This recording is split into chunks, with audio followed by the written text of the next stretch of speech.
like real heavy aluminum foil.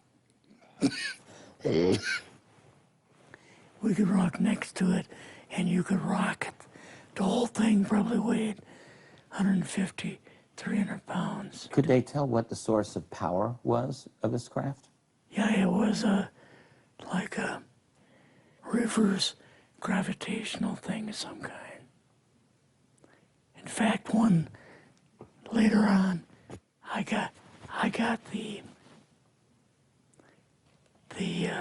mathematical code for reversing gravity in a 3x5 card.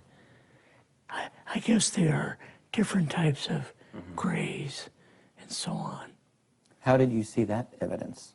Well, at the later on at S4, we viewed the autopsy film, and then the colonel said, what we've got in here is we're interviewing a gray alien. All right, right there. How did you feel at that moment? Well, I thought, boy, we had no idea we were going to see the real thing. All we saw was film. You had to have a little bit of heart racing at that moment. My boss was able to go in and had like a partial interview with him. So what did this gray alien look like? Could you describe him a little bit? This one looked a little bit oriental. So I'm just wondering if it looked almost human, what about this didn't look human? No, it didn't look human as far as the skin tone and basically the shape of it and the size. How was its head size compared with a normal human, for example? Brain was kind of a little bit bigger. And some of the nose was very, very small. And the ears were just like holes. Mouth was very small. Now, why were they bringing you out here at all, anyway, to see an alien? What was the point? To go back and tell the president they actually had one. So he did not know at this point No. if there was an alien at S4? No. What did you do then at Area? Were you done, or did you have other things to do with Yeah, S4? so basically we were kind of done, went back to Area 51. They took us into the main building, and there we saw a U-2, which of course we didn't know existed. And a model of the SR-71. Yeah, the Blackbird. So, but like I mentioned earlier, it was not a model of the current Blackbird, It's an earlier version. But an early version. Did you go directly to Washington after this? Yes. Or did you go somewhere else? How did they get, did you fly regular airline? Or? We flew back to the commuter plane back to the air base, and then took President Eisenhower's Lockheed Electra back to Washington. You and your supervisor, Yeah. superior officer, and now you're meeting with the president? Yes. Can you describe this? Well, we met with him in, the second story of the old OSS warehouse building. And Eisenhower and Nixon were there, and also Hoover was there. So he asked us what was going on, and we told him about the alien and the whole situation, and the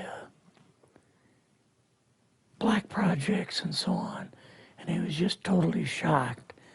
He appeared for the first time to be worried, you know, like he was worried. I would think that Eisenhower would, I mean, he certainly knew that flying saucers were real. Yes. He knew that there were aliens. So I guess I'm just wondering, what would he have been, really surprised about? Surprised about the black programs. Eisenhower said, "Got to keep this thing completely secret. You know, can't talk about this." Your actual name is, I mean, the name you grew up with, that was a different name than what you Yes, had in the... I never used it in the CIA at all. Now, what about today? You're going on the public record, and this is still sensitive information, even though earlier you talked about, you know, security oaths that maybe expire after a certain period of 50 time, years. but you're still concerned. Linda Moldenhau's phone call, her phone was tapped, and they got my phone number, and through the telephone company, they were able to find me, and so on. When they found you, what happened? I was going to a grocery store.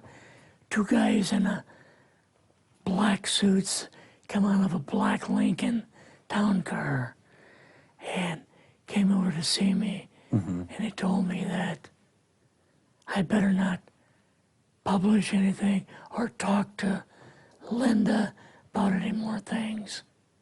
So at that time, I did, you know, I stopped. That was enough to intimidate you. Yes. Rather remain anonymous. Never show my face on anything. Really, thank you for doing this. Yes, this was, I guess, kind of a good idea because I feel much better having talked about it. I kind of feel like there's a load off my shoulders Really? because I had an awful lot of secrets that I had kept over the years. Muito emocionante esse vídeo. Eu acredito que seja muito verdadeiro. Aos poucos, as verdades estão sendo reveladas. Com o propósito, acredito eu, de estar preparando a raça humana para a revelação, que será inevitável.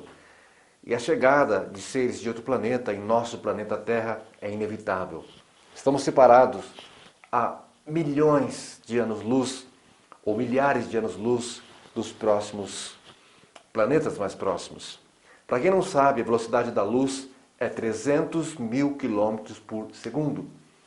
Um ano-luz, então, ela seria muito longe, ou seja, demoraríamos um ano para chegar no nosso destino na velocidade da luz, que é de 300 mil quilômetros por segundo. É inimaginável para a mentalidade humana com a inteligência nossa local e com a nossa ciência daqui.